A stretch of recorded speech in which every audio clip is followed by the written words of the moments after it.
கர்த்தருடைய பரிசுத்த நாமத்திற்கு மகிமையும் சோத்திரம் உண்டாவதாக. தேவனுடைய கிருபையினாலே தேவனுடைய சமூகத்திலே கர்த்தருக்கு ஆராதனை செய்யும்படியாக நாம் கடந்து வந்து கர்த்தருக்கு ஆராதனை செய்து கொண்டிருக்கிறோம்.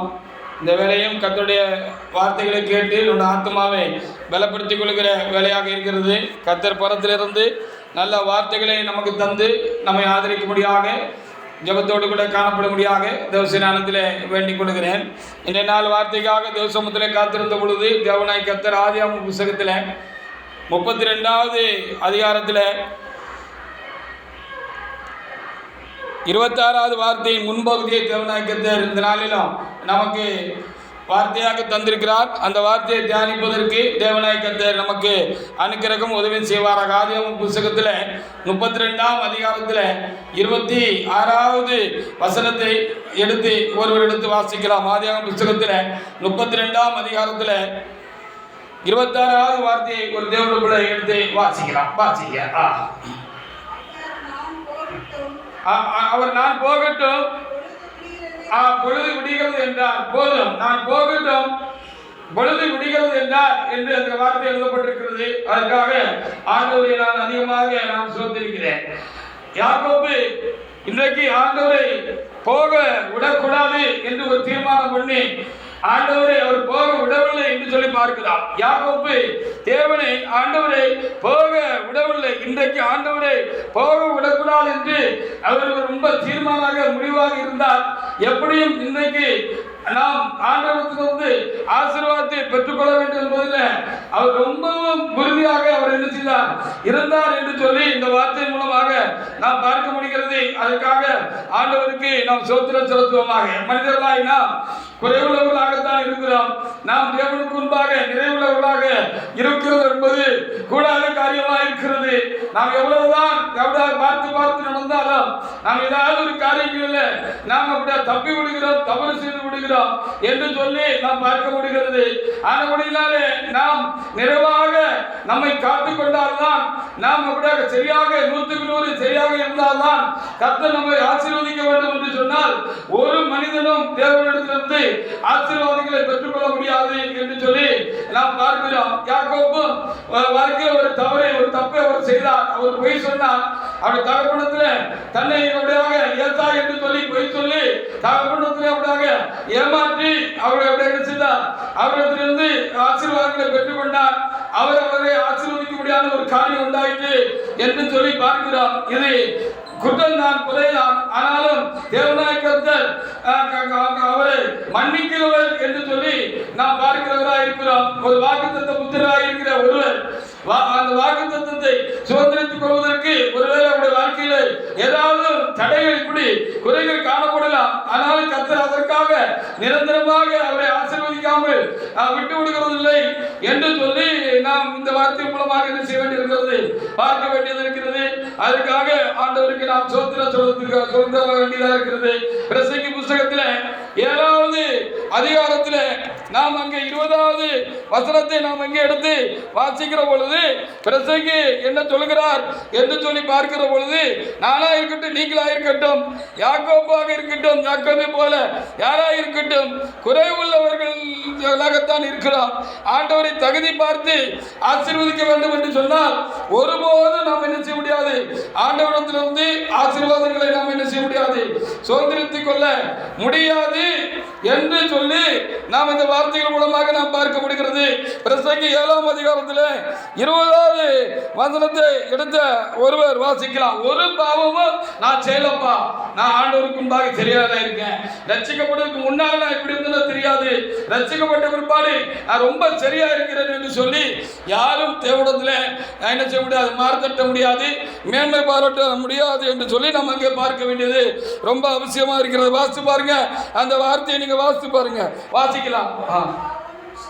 ஒரு பாவமும் செய்யாமல் நன்மையே செய்யத்தக்க நீதிமான் பூமியில யாரும் கிடையாது, ஒருத்தரும் கிடையாது என்று எழுதப்பட்டிருக்கிறார். அப்படி நீதிமொழிகள் புத்தகத்தில் 20வது அதிகாரத்தில் நீங்கள் 9வது வசனத்தையும் நீங்க வாசித்து பாருங்க. எவ்வளவுதான் நம்ம உண்மையா நடந்தாலும் சரியா நடந்தாலும் என்ன நாம அப்படியாக இல்லை ஒரு குறை உண்டாயிருக்கு அப்படின்னு சொன்னா அதை நம்ம என்ன செய்ய முடியாது, நம்ம அழுக்கிற நம்ம துடைக்க முடியாது, பொல்லாப்பற நம்ம என்ன செய்ய கூட முடியாது, துடைக்க முடியாது என்று சொல்லி அந்த 9வது வசனத்திலே அங்கே என்ன செய்யப்பட்டிருக்கிறது, எழுதப்பட்டிருக்கிறது. வாசி பாருங்க. அப்படி ஒரு தப்பு உண்டாயிட்டு யாக்கோபு தேவனிடத்தில் எல்லாம் பத்தியாக இருந்தார், நல்ல மனுஷன் தான். அந்த சூழ்நிலையினால அவர் இப்படி தாப்பட்டத்தில் ஒரு பொய் சொல்லி ஒரு ஏமாற்றி அந்த ஆசீர்வாதத்தை பெற்றுக்கொண்டார் என்று சொல்லி நம்ம எங்க என்ன செய்யப்படுகிறது பார்க்க முடிகிறது. அதற்காக நாம் ஆண்டவருக்கு என்ன செய்யணும், அதிகமாக நாம் சோதனம் செலுத்த வேண்டியவர்களாக இருக்கிறோம். வாசித்து பாருங்க, அங்கே இப்படி சொல்லப்பட்டிருக்கிறது. அப்படியானால் நாம் தேவனுக்கு முன்பாக 100க்கு 100 சரியாக இருக்க முடியாது. இதுதான் உண்மையா இருக்குது. அப்படி சரியா இருந்தால்தான் ஆண்டவர் வாக்குத்தத்தத்தை நிறைவேற்றி தருவார். வாக்கு அல்லது நமக்கு தருகிறேன் என்று சொன்னதை தருவார் என்று சொன்னால் ரொம்ப கஷ்டமான காரியம். ஆனபடினால்தான் யாக்கோபு தன்னுடைய தப்பை உணர்ந்தார். ஆண்டவரிடத்தில் எப்படியாவது இன்றைக்கு நம்ம ஆசீர்வாதத்தையும் பெற்றுக்கொள்ள வேண்டும் என்று ஒரு உறுதி அவருக்கு உண்டாயிட்டு இன்னைக்கு ஆண்டவரை விடக்கூடாது அப்படின்னு அவர் தீர்மானம் பண்ணார். ஆண்டவர்தான ஆண்டவர் சொன்னா நான் போகட்டுப்பா, என்னை விடு, பொழுது விடுகிறேன்னு சொன்ன பொழுது ஆண்டவர் யாக்கோபு என்ன செல்லை விடுகிறதாக இல்லை, விடவில்லை என்று சொல்லி நாம் இங்கே பார்க்க முடிகிறது. வாசிக்கலாம், வாசிக்கலாம். என் இதயத்தை சுத்தமாக்கினேன்,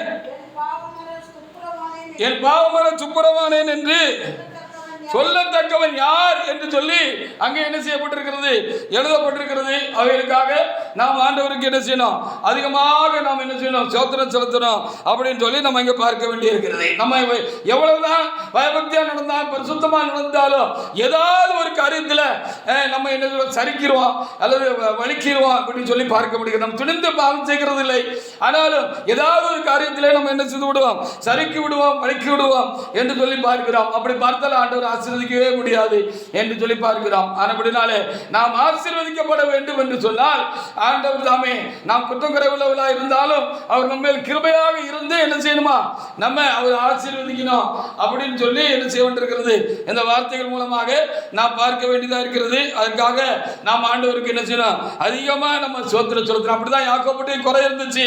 ஆனால் யாக்கோபு என்ன செஞ்சாரு, நம்முடைய குறை அவர் தன்னுடைய குறையை உணர்ந்தாரு. உணர்ந்த பொழுது என்ன செய்தாரு, எப்படியும் இந்த இன்னைக்கு நம்ம என்ன செய்யணும், ஆண்டவரை விடக்கூடாது, ஆண்டவர் நம்ம எப்படி ஆசீர்வாதத்தை பெற்றுக்கொள்ளணும்னு சொல்லி அவர் ஆண்டவரை விடக்கூடாதுன்னு ஒரு தீர்மானம் பண்ணிட்டாரு அப்படின்னு சொல்லி அங்கே சொல்லப்பட்டிருக்கிறது. பாருங்க, நம்ம எவ்வளவுதான் சுத்திகரித்து கொண்டாலும் சுத்தமாக இருந்தாலும் என்ன செய்ய முடியாது, நம்ம தேவனுக்கு முன்பாக மேன்மை பாராட்ட முடியாது. அதை நம்ம அதுக்கு தகுதியா இருக்கிறோம் அப்படின்னு சொல்ல முடியாது என்று சொல்லி எரேமியா புஸ்தகத்தில் 2வது அதிகாரத்தில் 22வது வசனத்திலே அங்கே என்ன செய்யப்பட்டிருக்கிறது, நமக்கு எழுதி கொடுக்கப்பட்டிருக்கிறது. அந்த வார்த்தையை கூட நம்ம வாசித்து பார்க்கணும். என்னதான் சவுக்காரத்தை கொண்டு நீங்கள் உங்களை கழுவினாலும் எனக்கு முன்பாக நீங்கள் சுத்தமாக இருக்க முடியாது, நீங்கள் சுத்தமாக இருக்க முடியாதுன்னு அந்த எரேமியா புஸ்தகத்தை சொல்லப்பட்டு. சவுக்காரன் சொன்னால் சோப்பு, ஆமாம், சோப்புக்கு தான் சவுக்காரன்னு சொல்லுவாங்க. என்னதான் நீங்கள் சோப்பு போட்டு உங்கள் ஆத்மாவை கழுவினாலும் என்ன செய்ய முடியாது, அது எப்படி குறைவுள்ளதாக இருக்கும். அப்போ குறைவுள்ள மனுஷன் நிறைவுள்ள ஆண்டவரிடத்திலிருந்து எப்படி ஆசீர்வாதங்களை பெற்றுக்கொள்கிறது எப்படி சொல்லுகிற பொழுது அந்த குறைவுகளெல்லாம் கர்த்தர் கிருபையாக மன்னித்து அவனுக்கு இரக்கம் பாராட்டினாதான் அதை பெற்றுக்கொள்ள முடியும். அப்படின்னா நம்ம என்ன செய்யணும்னு சொன்னால் நம்மக்கிட்ட என்ன குறை இருக்குன்னு நம்ம பார்த்து நம்ம என்ன செய்யணும், யாக்கோபை போல என்ன செய்யணும், அந்த தன்னை தாழ்த்தணும். அதே நேரத்தில் ஆண்டவரே நீர் என்னை ஆசீர்வதி உம்மை போக விட மாட்டேன்னு சொல்லி அவர் காலை பிடிச்சிக்கிடணும். அவர் காலை பிடிச்சிக்கிட்டணும், உதறினாலும் விடக்கூடாது. அப்படி அவர் என்ன செய்தாரு, ஆண்டவர் பொழுது விடுகிறது, நான் போகட்டும், விடுகிறதப்பா என்ன நான் போகட்டும், என்ன விடு அப்படின்னு சொன்ன பொழுது அவர் விட மாட்டேன்னு என்ன செஞ்சுட்டாரு, அவர் காலை அவர் இறுக்கமா என்ன செஞ்சுட்டாரா, பிடிச்சுக்கிட்டதாக அங்கே என்ன செய்யப்பட்டிருக்கிறது, எழுதப்பட்டிருக்கிறது. அவைகளுக்காக நாம் ஆண்டவருக்கு அதிகமாக நாம் சோத்திரம் செலுத்துவோமாக. வாசிக்கலாம். எரேமியா 2ஆம் அதிகாரத்தில் 22வது வசனத்தில் வாசிக்கலாம். எப்படி நம்ம கழுவினாலும் எப்படி நம்ம பாவத்தியாக நடந்தாலும் அது நமக்கு ஆண்டவரிடத்திலிருந்து நமக்கு வேண்டியதை கொண்டு வந்துடும், இல்லை நமக்கு சொன்னதை நிறைவேற்றி தந்துடணும்னு நம்ம நினைக்கக்கூடாது. நினைக்கிறது காரியம் நினைச்சா அது நடக்கிற காரியம் இல்லை. அப்போ யாக்கோபை போல நம்முடைய குறைகள் நமக்கு ஏதாவது இருந்துச்சுன்னா அதை உணர்ந்து நம்மளை தாழ்த்தி நம்ம என்ன செய்யணும், ஆண்டவர் சமூகத்தில் அவர் பிடிச்சிக்கிட்டு அவர் பாதத்தை பிடிச்சிக்கிட்டு கெஞ்சி மன்றாடி விடக்கூடாது அப்படின்னு சொல்லி வேத புத்தகத்தில் நமக்கு என்ன செய்யப்பட்டிருக்கிறது, எழுதி கொடுக்கப்பட்டிருக்கிற. வாசிக்கலாம் எரேமியா 2:22 ஒரு தேவனுடைய எடுத்து வாசிக்கலாம். வாசிங்க. நீ உன்னை ஒவ்வொரு மண்ணினாலே கழுவி சவுக்காரத்தை கையாடினாலும் அக்கிரமத்தின் கரைகள் ஆமா நீ என்னதான் நீ செஞ்சாலும் தெரிதாப்பா, அது என்ன செய்யாது, ஒன்றை விட்டு என்ன செய்யாது, போகாது. அது எப்படியும் அந்த கரை கொஞ்சம் இருக்கதான் செய்யும் அப்படின்னு சொல்லி ஆண்டவர் என்ன செய்தார், அங்கே அப்படியாக சொல்லியிருக்கிறார், நமக்கு எழுதி கொடுத்திருக்கிறார். அவைகளுக்காக நம்ம என்ன செய்யணும், ஆண்டவருக்கு நம்ம அதிகமாக நம்ம சோத்திரம் செலுத்தலாம். நம்ம குறைவுள்ளவர்களாக இருக்கிறோம், நாம் குறைவுள்ளவர்கள் தான். அப்படி நம்ம குறைய ஆண்டவர் ரொம்ப கவனமாக பார்த்தாரு அப்படின்னு சொன்னால் ஒரு மனுஷனை என்ன செய்ய முடியாதான், அவரிடத்துல வந்து நம்ம என்ன செய்ய முடியாது, ஆசீர்வாதங்களை சுதந்திரித்துக் கொள்ள முடியாது. அதுதான் இங்கே 130வது சங்கீதத்தில் எழுதின அந்த தேவட மனுஷனை என்ன செஞ்சிருக்கிறாரு, நமக்கு எழுதி வச்சுட்டு போயிருக்கிறாரு. யாக்கோபு தன்னுடைய குறைய அவர் உணர்ந்தாரு, செய்யணும்னு செய்யல, சூழ்நிலையினால அவர் அப்படி செய்துட்டாரு என்று சொல்லி பார்க்கிறோம். அப்பா ஏசா மேல பிரியமா இருந்தாரு, ஏசா மேல பிரியமா இருந்தாரு. ஆனால் ஏசாவை ஆசீர்வதிக்கிறது ஆண்டவருக்கு சித்தம் இல்லை. அவர் அவரை வேட்டைக்கு போய் சொல்லி வாய்க்கு ருசியா என்னை சமைத்து கொண்டு வா, நான் உன்னை ஆசீர்வதிக்கிறேன், நீ தான் மூத்த மகன், உன்னே தான் நான் ஆசீர்வதிக்கணும், நீ தான் குடும்பத்தை முன்னிறுத்தி என்ன செய்யணும், நடத்தி கொண்டு போகணும் அப்படின்னு சொல்லி என்ன செஞ்சுட்டாரு, அவர் சொல்லிட்டாரு. ஆனாலும் அது தேவனுடைய சித்தமாக இருக்கவில்லை. அதனால தாயார் சொல்ல கேட்டு இவர் என்ன செஞ்சாரு, என் வர்றது என் மேல வரட்டும், அது சாபமானா என் மேல வரட்டும், ஆசீர்வாதமானா உன் மேல வரட்டும் அப்படின்னு சொல்லி அவங்க தான் இப்படி ஒரு சற்பனையை அவருக்கு சொல்லி கொடுத்தாங்க. அவர் மனப்பூர்வமா அதை செஞ்சிருப்பாரா அப்படின்னு சொல்லுகிற பொழுது கண்டிப்பாக அவர் என்ன செஞ்சிருக்க மாட்டாரு, மனப்பூர்வமாக அதை என்ன செஞ்சிருக்க மாட்டார், செய்திருக்க மாட்டாரு. அப்படி செய்துட்டாரு.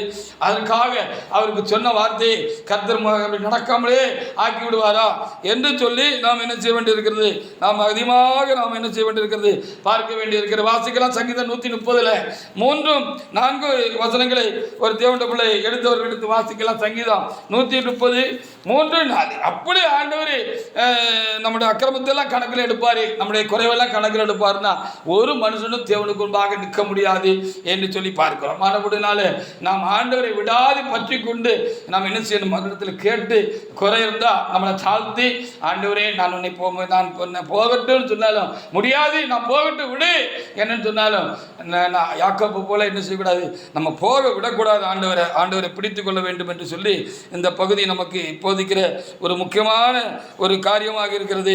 வாசிக்கலாம் 130 3-4 வசனங்களை ஒரு தேவனுடைய எடுத்து வச்சு. கர்த்தாவின் அக்கிரமங்களை கவனித்திருப்பீரானால் யார் நிலை நிற்பான், அவங்களுக்கு பயப்படும்படிக்கு. ஆமாப்பா, அவங்களிடத்துல என்ன உண்டு, மன்னிப்பு உண்டு அப்படின்னு சொல்லி அங்கே ரொம்ப தெளிவாக என்ன செய்யப்பட்டிருக்கிறது, நமக்கு எழுதி கொடுக்கப்பட்டிருக்கிறது. அவைகளுக்காக நாம் ஆண்டவருக்கு நாம் அதிகமாக சோத்திரம் செலுத்தமாக. ஆண்டவர் மன்னிக்கிறவர். நாம் தப்பே பண்ணாமல் இருப்போம், செய்ய முடியாதுன்னு சொல்றது இல்லை. சூழ்நிலையினால நாம் சில வேலைகளை என்ன செய்து விடுகிறோம், நாம் என்ன செய்கிறோம், நான் தப்பு பண்ணி விடுகிறோம் என்று சொல்லி நாம் பார்க்க முடிகிறது. ஆனாலும் இறைவன் என்ன செய்கிறார், அவர் மன்னிக்கிறவராக இருக்கிறார். அவர் இன்னொரு தீர்க்கதரிசன புத்தகத்தில் இப்படி எழுதியிருக்கிறது, யாக்கோபு என்ன செய்தார், கெஞ்சி மன்றாடினார் அப்படின்னு சொல்லி அழுது அவர் என்ன செய்தார், விண்ணப்பம் பண்ணினார் என்று சொல்லி இன்னொரு தீர்க்கதரிசன புத்தகத்தில் கூட யாக்கோபை குறித்து இப்படி எழுதிப்பட்டிருக்கிறது. ஆனால் அப்படின்னாலே அவர் தன்னுடைய தப்பை என்ன செஞ்சார், அதிகமாக உணர்ந்தார். அதாவது செய்யும் போதே அவர் அதை மனப்பூர்வமாக செய்யலை அப்படிங்கிறது தான் நம்ம உணர வேண்டிய ஒரு காரியமாக இருக்கிறது. ஆனாலும் சில வேளைகளில் மனிதர்களாக நாம் தடுமாறி விடுகிறோம். அப்படிப்பட்டதான் ஒரு சூழ்நிலை வருகிற பொழுது நாம் என்ன செய்கிறோம், நாம் தடுமாறி விடுகிறோம் என்று சொல்லி நம்ம பார்க்க வேண்டியதாக இருக்கிறது. அப்படி தடுமாறி அவர் என்ன செஞ்சுட்டார், அந்த என்ன செய்யறன்னு அவருக்கு அந்த சூழ்நிலை ஒன்றும் ஓடலை. அப்படி நமக்கும் கூட இப்படிப்பட்ட ஒரு இக்கட்டான நெருக்கடியான காலங்கள் வருகிற பொழுது நாம் தவறி என்ன செய்து விடுகிறோம், சில காரியங்களை நாம் என்ன செய்து விடுகிறோம் என்பதுதான் ஒரு ஒரு சூழ்நிலையாக காணப்படுகிறது. அப்படியானால் ஆண்டவர் நமக்கு சொன்னவர்களை நிறைவேற்றி தர மாட்டாரோ என்று சொல்லி நாம் யோசிக்கிறதுக்கு இல்லை, நம்ம ஆசீர்வதிக்க மாட்டாரோ அப்படின்னு சொல்லி யோசிக்கிறதுக்கு என்ன செய்யல, ஒன்றுமே இல்லை என்று சொல்லி நாம் என்ன செய்ய வேண்டியிருக்கிறது, இந்த வேத வாக்கியங்கள் மூலமாக நாம் என்ன செய்ய வேண்டியிருக்கிறது, அதிகமாக நாம் பார்க்க வேண்டியது ரொம்ப அவசியமான ஒன்றாக இருக்கிறது என்று சொல்லி பார்க்க வேண்டியதாக இருக்கிறது. தாவீதும் அதனால தான் என்ன செஞ்சாரு, அவர் பாவம் செஞ்சுட்டாரு, செஞ்சிருக்க கூடாது, பாவம் செஞ்சுட்டாரு, 2 பாவம் செஞ்சுட்டாரு என்று சொல்லி பார்க்கிறான். ஆனாலும் அவருக்கு யாக்கோபை போல அவருக்கு உணர்வே அந்த தீர்க்கதரிசி நாத்தான் வந்து சொல்லுகிற வரைக்கும் அவருக்கு என்ன செய்யல, அவருக்கு வரல என்று சொல்லி நம்ம வேத புத்தகத்தில் என்ன செய்ய முடிகிறது, பார்க்க முடிகிறது. ஆனாலும் ஆண்டவர் என்ன செய்தார், அவருக்கு சில தண்டனைகளை கொடுத்தார், அவரை மன்னித்தார். ஆனாலும் அவரை என்ன செய்தார், அவர் ஆசீர்வதித்தார், அவரோடு கூட இருந்தார் என்று சொல்லி நாம் வேத புத்தகத்தில் நாம் என்ன செய்ய முடிகிறது, பார்க்க முடிகிறது. அதற்காக நாம் ஆண்டவருக்கு அதிகமாக நாம் நன்றி செலுத்த வேண்டும். அப்படிதான் நம்மையும் நமக்கும் தேவனாய் கர்த்தர் சொன்னவைகளை கண்டிப்பாக நமக்கு கர்த்தர் நிறைவேற்றி தருவார். ஒருவேளை நம்மிடத்தில் தடைகள் குறைகள் நம்மிடத்தில் என்ன செய்யலாம், காணப்படலாம் என்று சொல்லி அங்கே பார்க்கணும். சங்கீத புத்தகத்தில் 51ஆம் அதிகாரத்தில் 7வது வசனத்தை அப்படியானால் தவறி விடுகிறோம், ஒரு பாவம் உண்டாகி விடுகிறது, இல்லை ஏதாவது ஒன்று செய்து விடுகிறோம், அதனால் சில காரியங்கள் நமக்கு தடையா இருக்கிறது, ஆண்டவர் கையை மடக்கிக்கிறாரு, ஆண்டவர் கொடுக்க மாட்டேங்கிறாரு என்று தெரிகிற பொழுது நாம் என்ன செய்யணும், யாக்கோபை போல என்ன செய்யணும், நாம் என்ன செய்யணும், நம்ம தாழ்த்தணும் அப்படின்னு சொல்லி வேதம் நமக்கு என்ன செய்கிறது, சொல்லுகிற ஒரு உண்மையான ஒரு காரியமாக இருக்கிறது. அதற்காக நாம் ஆண்டவருக்கு நாம் அதிகமாக நாம் சோத்திரம் செய்வோமாக. சங்கீத புத்தகத்தில் 51:7 ஒரு தேவனுடைய பிள்ளை எடுத்து வாசிக்கலாம். சங்கீதம் 51:7. அப்படினால ஏதாவது குறை உண்டாயிட்டுனா கர்த்தர் சமூகத்தில் நம்ம தாழ்த்தணும், தாழ்த்தி அவரிடத்துல வேண்டிக் கொண்டோம் சொன்னா அவரு நம்மளை கழுவுனா என்ன செய்வான், நம்ம அதனால் உண்டான அந்த குறைவும் குற்றமும் மாத்திரமில்லை, அதனால் உண்டான பாதிப்பும் என்ன செஞ்சிடும், மாறி போயிடும் என்று சொல்லி பார்க்கிறோம். அப்படினாலே நாம் என்ற ஒரு சூழ்நிலையிலும் நாம் சோர்ந்து விடாதபடிக்கு தேவன் நம்மை புறக்கணித்து விட்டாரோ, நம்மை கைவிட்டு விட்டாரோ, இனி அவ்வளவுதானோ, நமக்கு மோட்சம் இல்லையோ, விடுதலை இல்லையோ, ஆசீர்வாதம் இல்லையோ, நமக்கு சொன்னதை கர்த்தர் செய்ய மாட்டாரோ அப்படின்னு நம்ம நினைக்கிறதுக்கு என்ன இல்லை, ஒண்ணுமே இல்லை.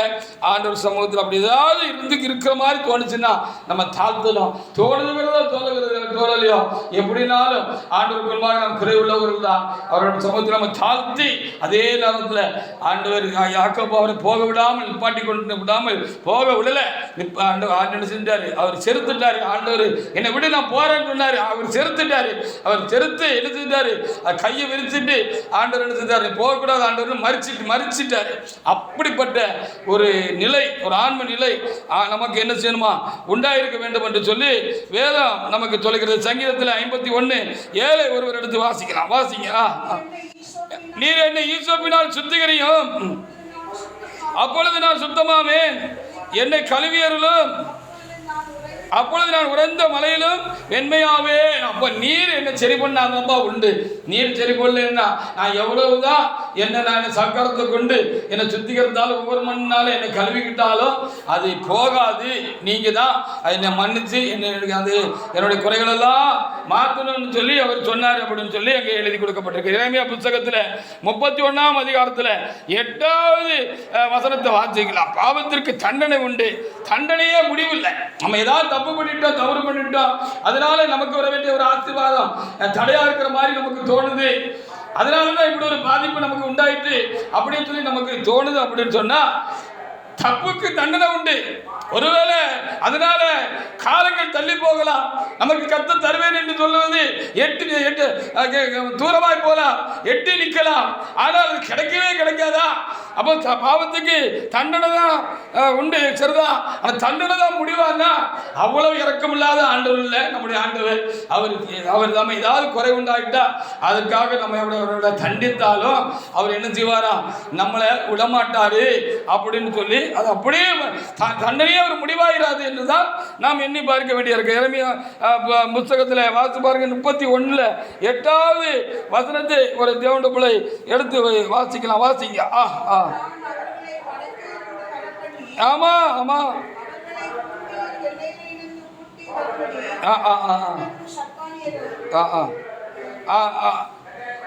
அப்படின்னு எழுதப்பட்டிருக்கிற வசனம் மாறி இருக்கு அப்படின்னு சொல்லி எண்ணுகிறேன். ஆமாம், ஆண்டவர் அப்படின்னு சொல்லுவார் ஒரு இடத்துல, ஆண்டவர் அதை உனக்கு தண்டித்தாலும் நான் திரும்பவும் என்ன செய்வேன், உனக்கு நன்மை செய்வேன் என்று சொல்லி செய்ய மாட்டீரோ என்று சொல்லி ஒரு வசனம் இருக்கும். அதனால் நாம் ஆண்டவருக்கு நம்ம என்ன செய்யணும், அதிகமாக நாம் சோத்திரம் சொல்ல வேண்டியதாக இருக்கிறது. அதற்காக நாம் ஆண்டவருக்கு என்ன செய்வோம், நன்றி செலுத்த வேண்டியவராகவும் நாம் தேவ சமூகத்தில் இருக்கிறோம். அப்படி நாம் காணப்படுவதற்கு ஆண்டவர் கிருபை செய்வாராக. ஆதியாகமம் புத்தகத்தில் 27ஆம் அதிகாரத்தில் 21, 22 வசனங்களை வாசிக்கலாம். யாக்கோபு இடத்துல குற்றம் உண்டாயிருந்தது, அவர் மீறுதலுக்கு உட்பட்டார், அவர் பாவம் செய்தார் என்று சொல்லி நம்ம இங்க பார்க்கிறோம். அது குற்றம் தான், தவறு தான், தப்பு தான், நம்ம இல்லைன்னு சொல்லக்கூடாது.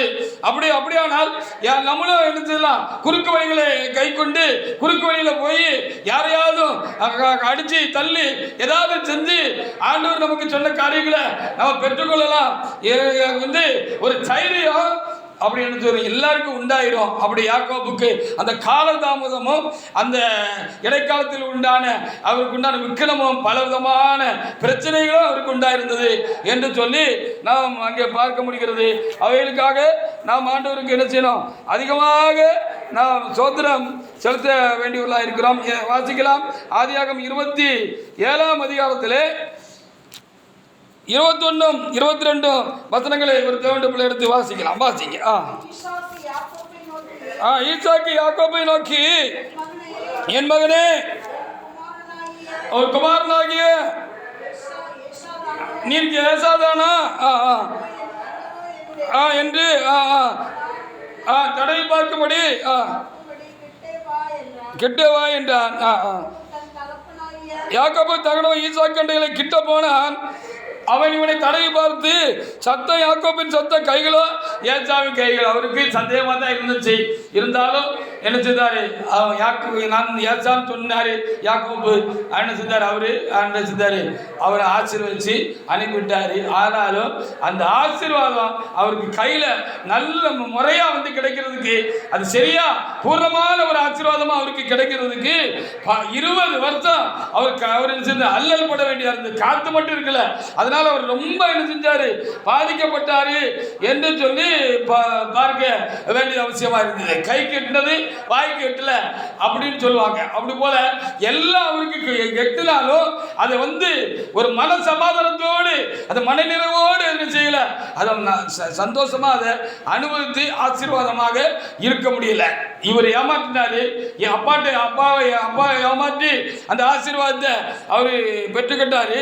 ஆனா அந்த ஏமாற்றுப்படுகிறவர்களுக்கு இருக்கிற வழி எப்படி இருக்கும்னு அவர் உணர வேண்டியது கர்த்தருடைய காரியமாக இருந்தது என்று சொல்லி பார்க்க வேண்டியது. ஆதியாகமம் புத்தகத்தில் 31ஆம் அதிகாரத்தில் 41, 42 வசனங்கள்ல நீங்க பாருங்க. அதனால அவர் என்ன செஞ்சாரா, 20 வருஷமாக அவரு பெரிய பாதிப்பு இருந்துச்சு. எல்லாம் அவருக்கு கைக்குள்ள தான் இருந்துச்சு. ஆனாலும் ஒரு சமாதானத்தோட சந்தோஷமா அதை அவர் என்ன செய்ய முடியல, ருசிக்க முடியல, அனுபவிக்க முடியல. ஒரு ஒரு பாரமான ஒரு சூழ்நிலை, ஒரு பதஷ்டமான, ஒரு கவலையான, ஒரு மன நிம்மதியான ஒரு சூழ்நிலையில அவர் என்ன செய்யல, அது அவருக்கு கிடைக்காத மாதிரி இருந்துச்சு அப்படின்னு சொல்லி அந்த புத்தகத்தில் நம்ம என்ன செய்ய முடிகிறது, வாசிக்க முடிகிறது. வாசி பாருங்க. 41, 42 வசனங்களை வாசிக்கலாம். வாசிங்க. இந்த 20 வருஷமும் வீட்டிலே இருந்தேன். 14 வருஷம் உம்முடைய 2 குமாரத்திகளுக்காகவும் 6 வருஷம் உம்முடைய மந்தைக்காகவும் உம்மிடத்தில் சேவித்தேன்.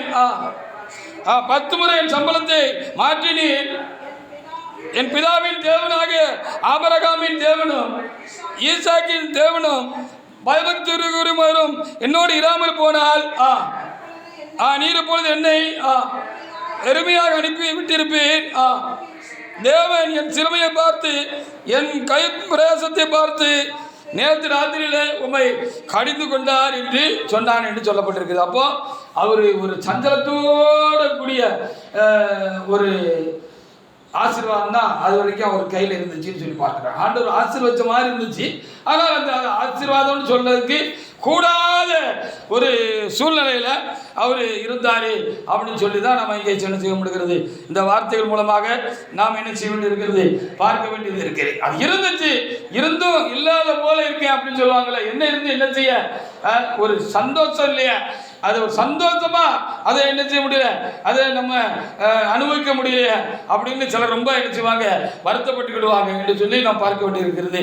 அப்படி போல இருந்தும் இல்லாத போல ஒரு நிலை அவருக்கு உண்டாயிருந்துச்சு. அது ஏன் அப்படி உண்டாயிருந்துச்சு சொன்னால், இவர் அது ஏமாற்றி ஒரு காரியத்தை பெற்றுக்கொள்கிறது தேவனுக்கு ஒரு வகையில் சரிகிறதுக்கு முன்பாக சரி கிடையாது. அப்படி ஆண்டவர் அப்படி ஒரு யாரையாவது நம்ம ஏற்றி நம்ம பெற்றுக்கிட்டோம், ஒரு காரியத்தை, ஒரு ஆசீர்வாதத்தை பெற்றுக்கொண்டோம், ஒரு காரியத்தை நம்ம கைப்பற்றிக்கிட்டோம் அப்படின்னு சொன்னால், அது எந்த விக்கனமும் இல்லாமல், எந்த பிரச்சனையும் இல்லாமல், எந்த ஆசீர்வாதமும், எந்த ஒரு சங்கடமும் இல்லாமல், அது நிறைவாக ஆசீர்வாதமாக நமக்கு இருந்துட்டு அப்படின்னு சொன்னால் நம்ம என்ன செய்வோம், நம்ம தொடர்ந்து அப்படி மற்றவங்களை கெடுத்து ஏமாற்றி என்ன பொய் சொல்லி தெத்தி உருட்டி விரட்டி என்ன செய்வோம், மிரட்டி நம்ம என்ன செய்யலாம், அந்த ஆசீர்வாதத்தை நம்ம அடுத்தடுத்து இன்னொரு காரியத்தையும் அப்படியே பெற்றுக்கொள்ளான்னு நம்ம தொடருவோம். அப்படி தொடர்றது கர்த்தருக்கு சித்தம் இல்லை. அப்படி ஏதாவது மீறுதல் நமக்கு தெரிஞ்சோ தெரியாமல் நம்ம செஞ்சுட்டோம், ஒரு தப்பு நம்ம வாழ்க்கையில் நடந்துச்சுன்னா திரும்ப அந்த தப்பு நடக்கக்கூடாதுங்கிறதுக்காக கர்த்தர் என்ன செய்கிறார், சில காரியங்களை நம்முடைய வாழ்க்கையிலே அனுமதிக்கிறார். அப்படிதான் யாக்கோபுக்கு அவர் அனுமதிச்சாரு அப்படின்னு சொல்லி பார்க்க முடிகிறது. முறைக்கு அவர் என்ன செய்யணும், போகும்போதே எல்லாத்தையும் இழந்துட்டாரு அப்படின்னு சொல்லி சரித்திர வல்லுநர்கள் சொல்லுகிறார்கள். ஒரு பொண்ணு பார்க்க போகிற இடத்துல அந்த காலங்களில் பொண்ணு வீட்டிலிருந்து சீதனம் வாங்குறது இல்லை, பொண்ணுக்கு தான் சீதனம் கொடுத்து திருமணம் முடிக்கிறது தான் அன்றைக்கு ஆதி நாட்களில் வழக்கமாக இருந்தது. விசதமாக யாக்கோபு குடும்பத்தில் அந்த நாட்கள் இருந்தான ஆட்களுடைய காலங்களில் இருந்ததுன்னு சொல்லி பார்க்கிறேன். போவதே இது செஞ்சுட்டு இவர் எல்லாத்தையும் இழந்துட்டாரு அப்படின்னு சொல்லி பறக்கப்படுகிறது. என்னன்னு பார்க்கும்போது ஏதோ திருடர்கள் வந்து எல்லாத்தையும் களவாண்டுட்டு போயிட்டாங்க, கொள்ளைக்காரங்க கொள்ளையடிச்சுட்டு அவரை மட்டும் விட்டுட்டு போயிட்டாங்க என்று சொல்லி நம்ம என்ன செய்ய வேண்டியிருக்கிறது, அங்கே பார்க்க வேண்டியிருக்கிறது. அப்புறம் கஷ்டப்பட்டு அவர் போனார். போய் அவர் மாமன் கிட்ட போன உடனே அவருக்கு ராகேல் மேலே பிரிய இருக்குன்னு தெரிஞ்சுக்கிட்ட உடனே சரி எனக்கு நான் மாமா ராகேலை கட்டித்தாங்க அப்படின்னு சொல்லி அவர் கேட்டார். கேட்ட உடனே சரி தாரப்பா, 7 வருஷம் வேலை செய்ய அவரை தாரன்னு சொல்லிட்டு 7 வருஷம் அவர் கஷ்டப்பட்டு வேலை செஞ்சார். அப்ப 7 வருஷம் முடிஞ்ச உடனே ராகேலை என்ன செஞ்சிருக்கணும், அவருக்கு கொடுத்துருக்கணும். அவர் சந்தோஷமா ராகேலை கட்டிட்டு பொண்ணு கட்டுறதுக்கு தான் அம்மா அப்பா அம்மா அனுப்பி விட்டாங்க, அவர் திரும்பி வந்திருக்கணும். ஆனா மேற்கொண்டு 14 வருஷம் அங்க இருந்து அவர் அல்லல் பட்டார், கஷ்டப்பட்டார், பல வகையில் நஷ்டப்பட்டார். அவருக்கு ஒரு நிம்மதி இல்லாத ஒரு வாழ்க்கை தான் அவருக்கு அங்கே உண்டாயிருந்துச்சு. ராகேலை பிரியப்பட்டு கேட்டாரு. அதுவும் ஏண்டா அப்படிங்கிற நம்ம கேட்டோங்கிற மாதிரி குழந்தை பாக்கி இல்லாமல் பல கஷ்டங்கள் அவர் என்ன செஞ்சார், அனுபவிச்சார். குடும்பத்தில் சமாதானம் இல்லை. மாமா பல முறை ஏமாத்தினார், பொண்ணு கொடுக்கறதுல ஏமாத்தினார், தொழில் செய்கிற காரியத்திலும் ஆடி வைக்கிற விஷயத்திலும் இவர் என்ன செய்றாரு, 10 முறை ஏமாத்தினார்னு சொல்லப்பட்டிருக்கிறது. இவர் ஒரு நேரம் போய் சொன்னார், ஒரு நேரம் ஏமாத்தினார். ஆனால் இவருக்கு 10 மடங்கு அப்படி 10 நேரம் ரொம்ப 20 வருஷமாக அது நடந்து சொல்லப்பட்டிருக்கிறது. அப்போ இவர் ரொம்ப வலிச்சிருக்கோம். அதனால தான் இன்னொரு தீர்க்கதரிசன புத்தகத்தில் நான் வாசிக்கிற பொழுது அவர் தூதனோடு அழுது மன்றாடினார், கெஞ்சினார் அப்படின்னு சொல்லி சொல்லப்பட்டிருக்கு. அப்படி ஏன் சொல்லப்பட்டிருக்குதுன்னு சொன்னால், அவர் தப்பை உணர்ந்து ஆண்டவரிடத்தில் தப்புக்காகவும் அந்த கெஞ்சி மன்றாடினார். நீ என்னை ஆசீர்வதிச்சுட்டு தான் போனோம், நீ கொடுத்தும் ஒன்றுக்கும் கொடுக்காத போல ஒரு மன சந்தோஷம் இல்லாமல் நிம்மதி இல்லாமல் நித்தமும் செத்து பிழைக்கிற பிழைப்பாக இருக்குது.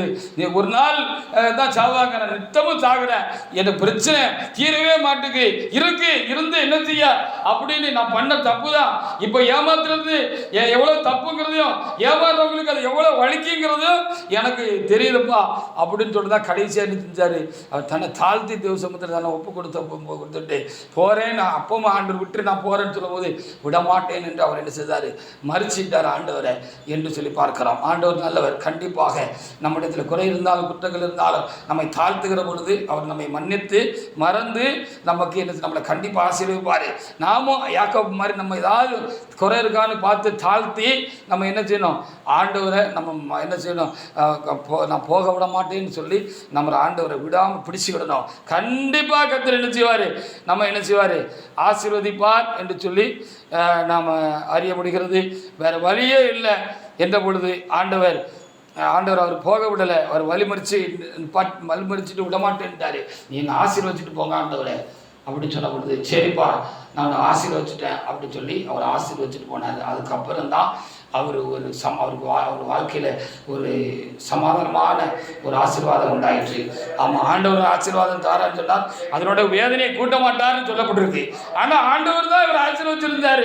ஆனால் அங்கே வேதனை இருந்துச்சு. அந்த வேதனைக்கு காரணம் என்னன்னு சொல்ல பொழுது, அங்கே அவரிடத்துல ஒரு குற்றம், ஒரு குறை, ஒரு தடை இருந்துச்சு அப்படின்னு சொல்லி நம்ம இங்கே என்ன செய்ய முடிகிறது, பார்க்க முடிகிறது. அதற்காக நாம் ஆண்டவருக்கு அதிகமாக சோத்திர செலுத்தமாக 2 ராஜாக்கள் புஸ்தகத்தில் 2ஆம் அதிகாரத்தில் 1 முதல் நம்ம 3 வரைக்குள்ள வசனங்களை நாம் இங்கே வாசிக்கிற பொழுது அங்கே ஒரு காரியம் நமக்கு இருக்கு. அங்கே எலிசாவை குறித்து அங்கே எழுதப்பட்டிருக்கிறது. எலிசா தேவனாய் கர்த்தர் என்ன செய்தார், எலியாவுக்கு அப்புறம் என்ன அவருடைய ஸ்தானத்தில் அவரை ஆசீர்வதிக்கணும் தேவன் கருத்தை தெரிந்து கொண்டு எலியாட்ட பேசி எலிசாவிட்டு அனுப்பி என்ன செஞ்சார், அவர் மேலே என்ன செஞ்சார், அவர் தம்முடைய சால்வையை தூக்கி போட்டு நான் உனக்கு செய்த மறக்காத நீ வா அப்படின்னு சொன்ன பிற்பாடு அவர் எல்லாத்தையும் விட்டுட்டு, தகப்பனை விட்டுட்டு எல்லாத்தையும் விட்டுட்டு என்ன செஞ்சார், அவரை பின்பற்றி போய் எலிசாவின் கைகளுக்கு தண்ணீர் வாய்ந்த எலிசா அப்படின்னு சொல்லி அங்கே எழுதப்பட்டிருக்கிறது. அவருக்கு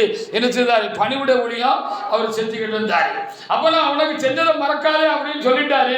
அப்போ இவருக்கு அப்புறம் அவரு அந்த ஒரு ஸ்தானத்தில் இருந்து கர்த்தருடைய வேலையை செய்யணும், கர்த்தருடைய கிரிகளை நடப்பிக்கணுங்கிறது தேவனுடைய திட்டமாக இருந்துச்சு.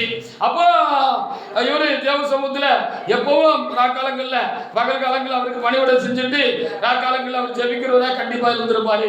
அப்படி ஜெபிக்கிற பொழுது ஆண்டவர் அவர் கூட பேசியிருப்பாரு, அந்த தேவனுடைய மனுஷன் கூட எலிசா கூட பேசியிருப்பாரு. அப்படி பேசுகிற பொழுது உனக்கு என்ன வேணும் என்ன வேணும் கேட்கறதுனாலாம் எனக்கு வேற ஒன்றும் வேண்டாம் ஐயா, என் எஜமானாகிய எலியாவுக்கு நீர் கொடுத்திருக்கிற அந்த ஆவியின் வரம் எனக்கு 2 கிடைச்சா போதும், அது கிடைச்சாதான் நான் என்ன செய்ய முடியும், அவருக்கு பிறகு அந்த ஸ்தானத்தில் இருந்து உங்களுடைய ஊழியத்தை நான் என்ன செய்ய முடியும், நான் செய்ய முடியும் அப்படின்னு சொல்லி இவர் ஆண்டவர்கிட்ட கண்டிப்பா கேட்டுக்கிட்டே இருந்திருப்பாரு சொல்லி பார்க்க முடியாது. பாருங்க, சாலமோன் 1000 என்ன செய்தால் சமாதான பலிகளை என்ன செய்தால் சர்வாகத்தான பலிகளை ஆண்டவருக்கு இட்டுட்டு ராத்திரி தேவசமத்தில் பணிச்சு குடிச்சிட்டு போனாரு. ராத்திரி ஆண்டவர் அவருக்கு தரிசனமாகி உனக்கு என்ன வேணும் கேட்கிற பொழுது அவர் வேற கொண்டே கேட்கல, ஐஸ்வர்யத்தை கேட்கல, பகைங்களுடைய என்ன சொல்ல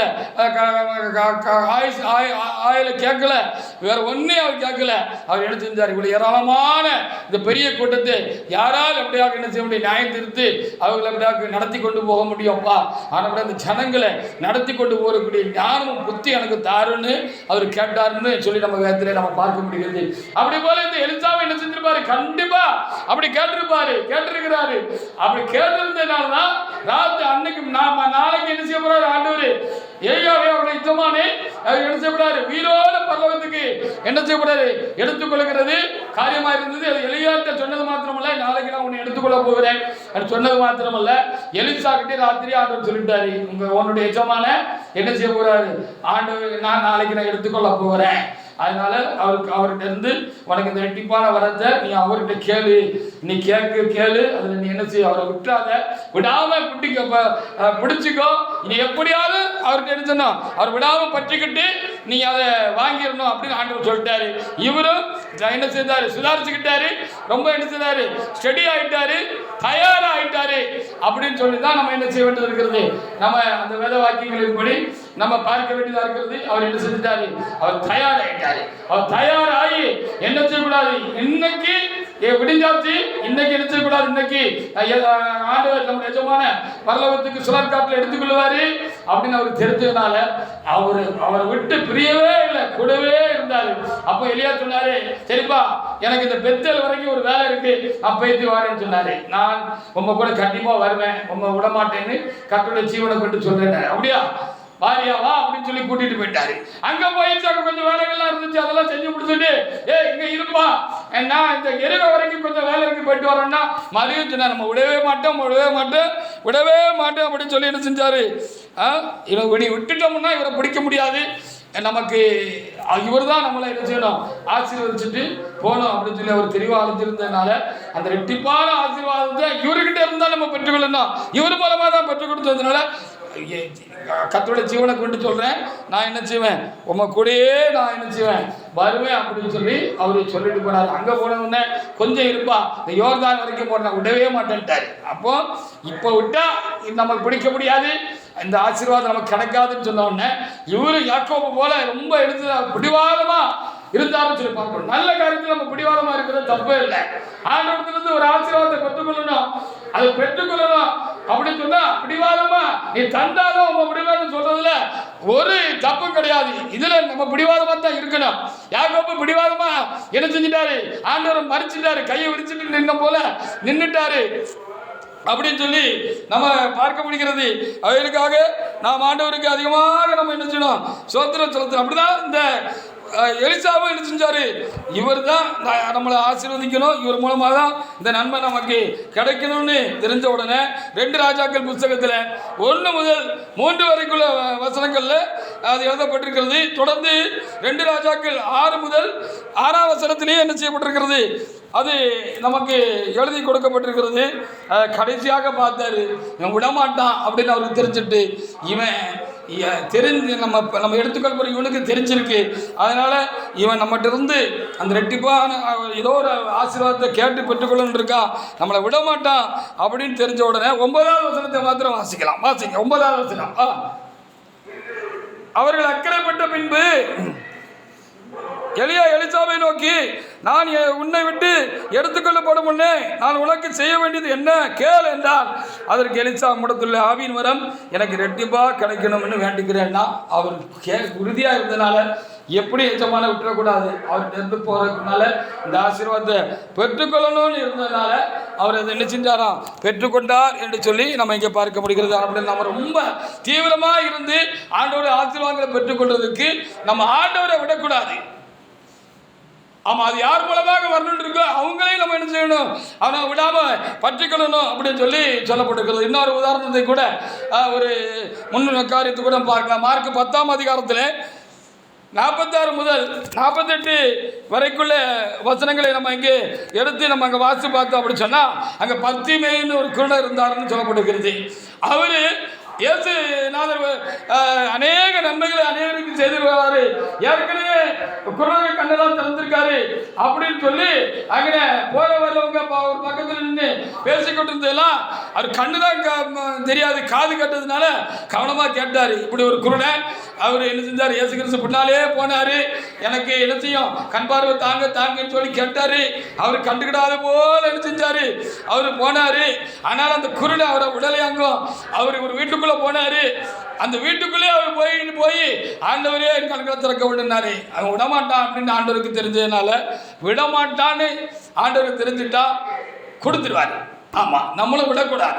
ஆண்டவரை இவன் விடமாட்டான், எப்படியாவது என்ன செய்வான், நம்மளை தொடர்ந்து வந்து நம்ம விடாமல் நம்ம பின்னாலே வந்து நம்மளை என்ன செய்வான், கேட்டுக்கிட்டே இருப்பான். கொடுத்தால் வழியே அவன் போக மாட்டான் அப்படின்னு தெரிஞ்சிட்டுனா ஆண்டவர் செஞ்சிருவாரு, கொடுத்துருவார். இதில் நமக்கு ஒரு பிடிவாத குணம் கண்டிப்பாக தேவைதான். இது யாக்கோபு மாதிரி தாவீது மாதிரி ஏதாவது நம்ம தப்பு தண்டா பண்ணியிருந்தோம், ஒரு அதுக்கு தடையாக நாமளே இருந்தோம் அப்படின்னு சொன்னால் நம்ம வாழ்க்கையில் சில காலதாமதமாகி அதனால் சில பாதிப்புகளை ஏற்பட்டிருந்தாலும் நம்ம அதுக்காக சரி அவ்வளோதான் நினச்சி முடிவுக்கு வந்து ஆண்டவர் விட்டுவிடக்கூடாது. ஹல்லேலூயா என்ன சொல்லணும், போகட்டுப்பா, பொழுது விடிச்சிட்டு போகட்டு விடு அப்படின்னு ஆண்டவர் சொல்ல போயிலும் விட மாட்டேன்னு அவர் என்ன செஞ்சார், மறிச்சுக்கிட்டாரு.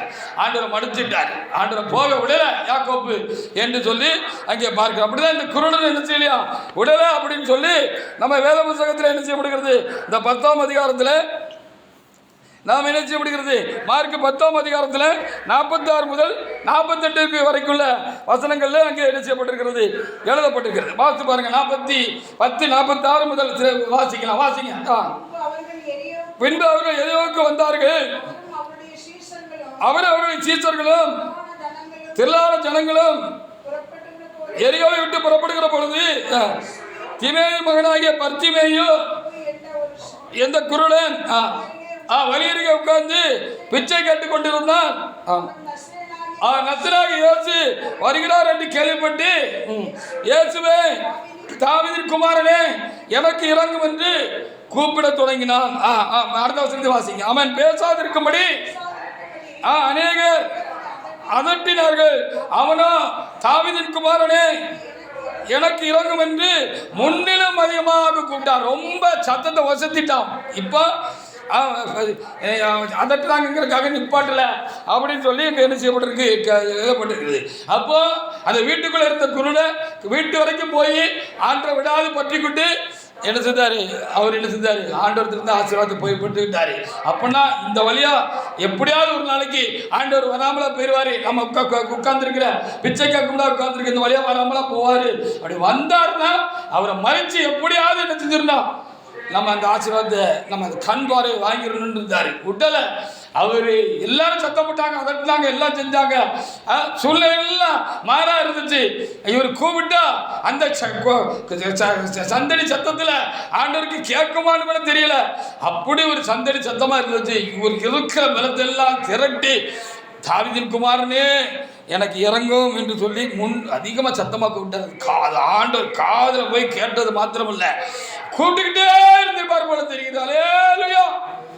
ஆமா, ஆண்டவரால அவரை தட்டி அவரை மீறி போக முடியல. அவர் நின்றுட்டாரு. நின்று உனக்கு என்ன வேணும் கேட்டாருன்னு சொல்லி 49 வசனத்திலிருந்து நம்ம வாசிக்கிற பொழுது அங்கே எழுதப்பட்டிருக்கிற வாசிங்க. 49 வசனத்தில் ஏசு நின்று அவனை அழைத்து வர சொன்னார். அவரை வர சொன்னார். அவர் அந்த குருடன் அழைத்து, திறன்கொள், எழுந்திரு, உன்னை அழைக்கிறான் என்றார்கள். உடனே அவன் தன் மேல் வஸ்திரத்தை எறிந்து விட்டு இயேசுவிடத்தில் வந்தான். அவர் என்ன செஞ்சாரு, உனக்கு என்ன செய்யணும்னு கேட்டார். நடந்த வசத்திரத்திற்கு அவன் குரலே, எனக்கு பார்வை வேணும்ப்பா, நான் பார்க்கணும், நான் முதல்ல உலகத்தை பார்க்கறதுக்கு நான் பார்க்கணும், இன்னைக்கு எனக்கு கண்ணை திறந்த முதல்ல என்ன செய்யணும் பார்க்கணும் அப்படின்னு சொல்லி கேட்ட பொழுது ஆண்டவரால் தட்டிட்டு போக முடியல.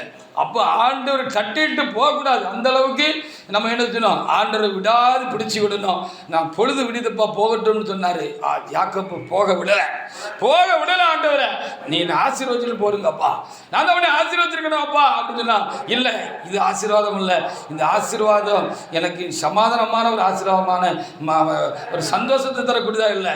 இந்த ஆசீர்வாதத்தோடு கூட இதை சந்தோஷ சமாதானமா மன நிம்மதியா இருந்து இதை அனுபவிக்கக்கூடிய ஒரு ஆசீர்வாதத்தை எனக்கு தாரம்னு அவர் என்ன செஞ்சாரு, கேட்டு அது ஆண்டவர் தந்தா தான் விடுவேன்னு சொல்லி அவரை மறிச்சிட்டாரு. ஆண்டவர் பார்த்தாரு, இவன் விடமாட்டான்னு சொல்லி என்ன செஞ்சாரு, அவனை ஆசீர்வதிச்சுட்டு போனார். அப்படிலாம் குறை இருக்கலாம், குற்றம் இருக்கலாம், நம்ம குறை உள்ளவர்களாக இருக்கிறோம், நம்ம பலவினர்களாக இருக்கிறோம், நமக்கு என்ன சொல்லி அதனால் நமக்கு கிடைக்காது அப்படின்னு நினைக்கிறதுக்கு ஒன்றும் இல்லை. ஆனாலும் அதை நம்ம உணர்றோம்ல, அதைத்தான் கர்த்தர் பார்க்குறாரு. அதுக்காக தான் சில காரியங்களை நம்மளோட வாழ்க்கையில் கர்த்தர் அனுமதிக்கிறாரு. அது நமக்கு வலிக்கிறது, சுடுகிறது. அப்போது நம்ம செஞ்ச தப்புக்கு தான் இப்படிப்பட்ட ஒரு காரியம் நமக்கு முள்ளாக வைக்கப்பட்டிருக்கு. நமக்கு இது ஒரு பெரிய பாதிப்பாக நம்மளோட வாழ்க்கையில் உண்டாயிருக்குன்னு நம்ம உணர்ந்துட்டோம் அப்படின்னு சொன்னால், ஆண்டவர் உணர்ந்துட்டு நம்ம ஆண்டவரத்தில் நீ என்னை ஆசீர்வதிக்கணும்ப்பா, கண்டிப்பாக இந்த விஷயத்தில் என்னை ஆசீர்வதிக்கணும், நீ என்னை எப்படி ஆசீர்வதிப்பேன்னு நீங்கள் சொன்னீங்களே அப்படின்னு சொல்லி நம்ம விடாமல் அவரை பிடிச்சிக்கிட்டோம் அப்படின்னு சொன்னால், அவர் விடமாட்டோன்னு அவர் வழிமறிக்கிற மாதிரி இருந்துட்டோம், அந்த குருட மாதிரி இருந்துட்டோம், அந்த யாக்கோபு மாதிரி இருந்துட்டோம்னு சொன்னால் ஆண்டவர் மீறி போக மாட்டார். கண்டிப்பாக நமக்கு என்ன செய்வார், ஆண்டவர் நமக்கு நன்மை செய்வார் என்று சொல்லி இன்றைக்கு கர்த்தர் நாம கொஞ்சம் பார்ப்பதற்கு தேவனாய் கர்த்தர் நமக்கு அனுக்கிரகம் பாராட்டின அந்த நல்ல கிருபைக்காக என் ஆண்டவருக்கு நான் ஸ்தோத்திரம் செலுத்துகிறேன். ஆதியாகமம் 32:26 சொல்லப்பட்ட அந்த வார்த்தைக்காக நாம் ஆண்டவருக்கு நாம் ஸ்தோத்திரம் செலுத்துமாக. அவர் நான் போகட்டும், பொழுது விடுகிறது என்று சொன்னார். ஆனாலும் யாக்கோபு அவர் என்ன செய்யவில்லை, போக விடவில்லை என்று சொல்லி பார்க்கிறோம். அப்படிப்பட்டதான ஒரு காரியம் நம்மிடத்திலும் எப்படி பெற்றுக்கொள்ள வேண்டியவர்களுக்காக நாம் தேவனத்தில் நாம் நம்முடைய காரியங்கள் இருக்க வேண்டியது அவசியமாக இருக்கிறது. ஆண்டவரை போக விடக்கூடாது. நாம் என்ன சொன்னோம், நீ ஆசீர்வதித்தால் வழியே போக விட மாட்டேன் சொல்லி அவர் யாக்கோபு என்ன செஞ்சார், ஆண்டவர் விடலை, மறிச்சுக்கிட்டாரு. அவர் தட்டிட்டு இவரால் போக முடியல. அப்படி தட்டிட்டு போற அளவுக்கு கையடி அப்படி நம்மளை தள்ளி விட்டுட்டு போற அளவுக்கு ஆண்டவர் இரக்கம் இல்லாதவரும் இல்லை, அன்பு இல்லாதவரும் இல்லை. அவர் ஏதோ சில குறைவுகள் மொத்தம் எல்லாம் அதுக்கு அது எட்ட நிற்கிறது, அது தள்ளிக்கொண்டே போகிறதுக்காக தரவே மாட்டேன்னு சொல்றதும் இல்லை. ஏதோ நம்மளோட வாழ்க்கையில் ஒரு குறைவு உண்டாக்கிட்டோம், அதான் காரணம் நமக்கு வழங்குது. அதுக்காக சில குறைவுகளை நம்ம வாழ்க்கையில் அனுபவிக்கிறோம். தண்டனை போல அது இருக்கு. தண்டனையே ஒரு முடிவா அப்படி முடிவு கிடையாது. அப்படி ஒன்று நம்ம தள்ளி விட்டுட்டு போற ஒரு கல்லஞ்சப்படுத்த ஒரு மனுஷனை போல மனிதர்களை போல எல்லாம் ஆண்டவர் என்று சொல்லி நாம் உணர்ந்து கொள்ள வேண்டியதாக இருக்கிறது. கையை தட்டிட்டு போக முடியாது, போக மாட்டாரு. அது அப்படினால் நம்ம யாக்கோபை போல என்ன செய்யணும், நம்ம அவரை விடக்கூடாது. போறேன்னு சொன்னாலும் விடக்கூடாது என்று சொல்லி நம்ம இங்கே பார்க்க முடிகிறது. ஆனால் தேவனுடைய பிள்ளைகளே, நம்மை தாழ்த்துவோம். இன்னொரு இடத்துல ஏதாவது நாம் பெற்றுக்கொள்வதற்கு தடையாக இருக்கிறதா என்று சொல்லி தேவனத்தில் நம்மை தாழ்த்துவோம். அவரை விடவும் கூடாது, தாழ்த்தவும் செய்யணும். கண்டிப்பா அவர் நம்மளை தட்டிட்டு போக மாட்டார். நம்மளை ஆசீர்வதிக்கவே ஆசீர்வதிப்பார். நமக்கு தருவேன், நம்மை கொண்டு செய்வேன் என்று சொன்னவர்களே, அவர் கண்டிப்பாக செய்வார். நாம் ஆண்டரை விடக்கூடாது என்பதுதான் இன்றைக்கு ஒரு முக்கியமான நமக்கு கொடுக்கப்பட்ட இந்த செய்தியினுடைய ஆழமாக இருக்கிறது, காரியமாக இருக்கிறது. ஆனால் அப்படின்னா நம்ம ஆண்டரை விடக்கூடாது என்கிறதில் நாம் உறுதியாக இருப்போம். விடாது அவரை நாம் பற்றி கொள்வோம். அவர் நம்மை ஆசீர்வதிக்கவே ஆசீர்வதிப்பார். நம்ம தட்டிட்டு போக மாட்டார் என்று பரிசுத்த ஆவியானவர் என்று நமக்கு இந்த நல்ல வார்த்தைகளை தந்திருக்கிறமைக்காக நாம் ஆண்டவரை சோதரிப்போமாக. கர்த்தர் இந்த வார்த்தைகளை ஆசீர்வதிப்பாராக. நாம் தேவனாய் கர்த்தரை நாம் சோதரிப்போம்.